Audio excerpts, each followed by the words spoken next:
जिनकी पुनीत पावन शिव महापुराण की कथा संपूर्ण विश्व के कल्याण हेतु श्रवण करने का सौभाग्य प्राप्त हुआ है। बाबा देवाधिदेव महादेव की कृपा से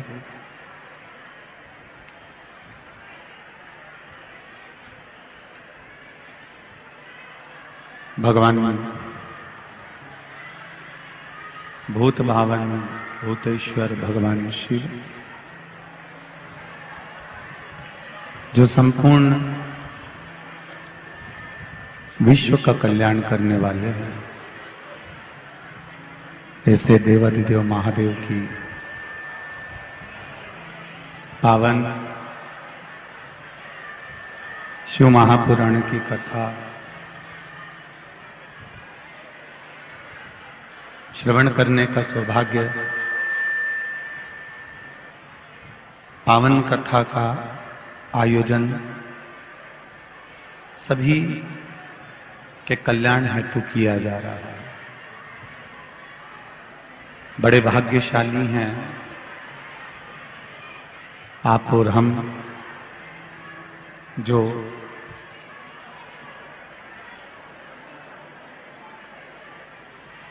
बारह ज्योतिर्लिंग के प्रसंग को श्रवण करने के लिए यहाँ पर बैठे हैं।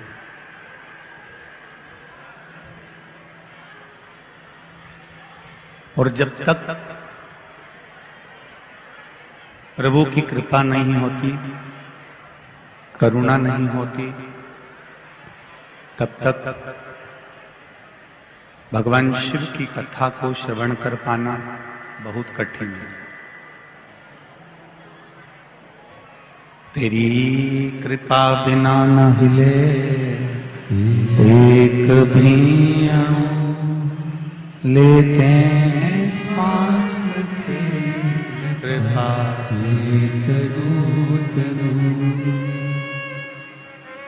बखान क्या करूं मैं राखों के ढेर का, चपटी बबूद में खजाना कुबेर का। हे गंगधार मुक्ति द्वार ओमकार तू, भोले ओमकार आयो शरण किया शंभु तार तू। शिव कृपा होती है तब कुछ थोड़ा सा भी हमारी जिंदगी में प्राप्त हो पाता है शंभु। और जब तक उसकी कृपा ना हो, एक कदम भी हम कहीं चल नहीं पाते।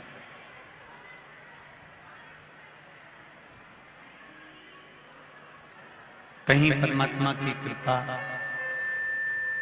शिव कृपा हुई, जो आप और हम भगवान देवाधिदेव महादेव की ये पावन कथा को श्रवण करने के लिए विराजमान हुए। कथा मंडप में विराजमान सभी विद्वान अपने घर बैठकर इंदौर की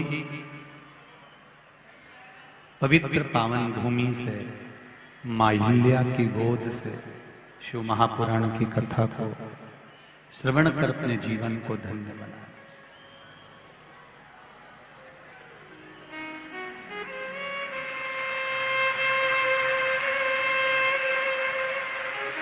बड़ी मुश्किल से कहीं परमात्मा की कृपा से ये योग लगा है, जो इंदौर में एक नंबर में कथा श्रवण करने का सुख प्राप्त हो रहा है। चोंगे जैसी आवाज आ रही है तो थोड़ा ठीक लगा जाए।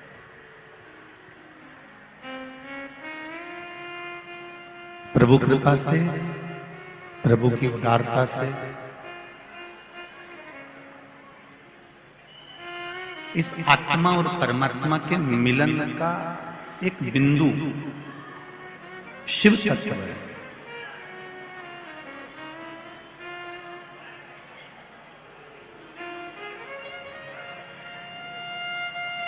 मान लो मानव का शरीर मिल भी गया, मानव की देह प्राप्त हो भी गई, और मानव की देह प्राप्त हो जाने के बाद भी अगर हम परमात्मा की अविरल भक्ति को प्राप्त नहीं कर सके तो फिर हमारा ये संसार सागर में आना तो व्यर्थ रहा। जैसे किसी तीर्थ में गए और किसी तीर्थ में जाने के बाद में, किसी तीर्थ में पहुंचने के बाद में आप बद्रीनाथ चले गए, जगन्नाथ चले गए, द्वारका जी चले गए, रामेश्वरम चले गए, या उज्जैन महाकाल की पावन धरा पर चले गए, पर वहां पहुंचने के बाद यदि आप अपने रिश्तेदारों से तो मिलकर आ गए, कुटुंब वालों से मिलकर आ गए, अपने परिचितों से मिलकर आ गए, पर देवाधिदेव महादेव के